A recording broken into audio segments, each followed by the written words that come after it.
Well, John, they are expensive. You hit it right on the point. And let's stop calling it FANG. Let's call it ANAA. Apple, Netflix, Alphabet, Amazon, those are the ones that have actually been moving this market, and those are the important stocks. We hold the Russell 3000 index. That's almost the 70% of our U.S. equity portfolio. And because we're very long-term, we're going to be a passive index holder. So we'll own these companies. As long as they're public school teachers in California, we're going to hold these companies, and we're not a trader. I hate to say it, but I'm the opposite of your fast money. I'm very long-term patient capital. So Melissa Lee has never had me on their show, and I shouldn't be there. But I think for us, these stocks are expensive. But if you look back over history, the market has had leaders that become very extended and expensive. Doesn't necessarily mean this market's over. I would just like to see the mid caps and small cap stocks rally a little bit more.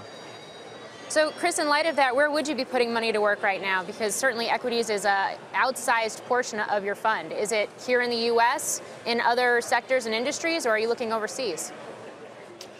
Within our asset allocation, I would say we're leaning a little bit defensive. We're not fully tilted defensive, but we're very close to that because this market's been climbing a wall of worry. And as a long-term investor, everything is so expensive within the USA, not just public equities, but private equity, real estate.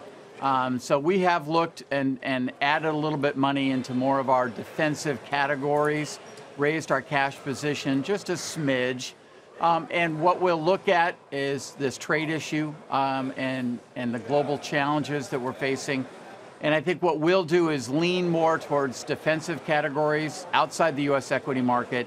The emerging markets looks very attractive. It's cheap, but it's fraught with problems. And, the dollar has just wreaked havoc. So we're not ready to feather into the emerging markets yet, but I think that's an area to watch for us long term.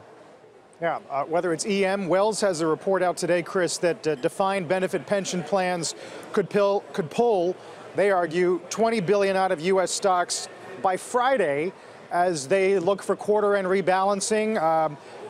We're looking at equity fixed income shifts. Do you think that's going to happen that quickly?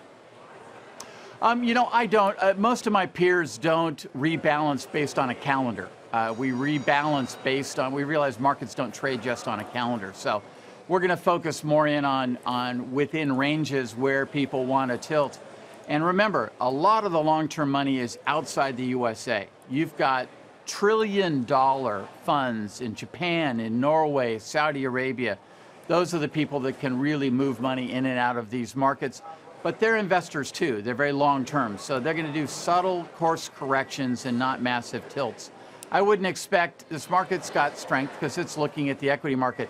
I think the person to pay attention to is Rick Santilli and paying attention not just to the Fed today, but their forecast.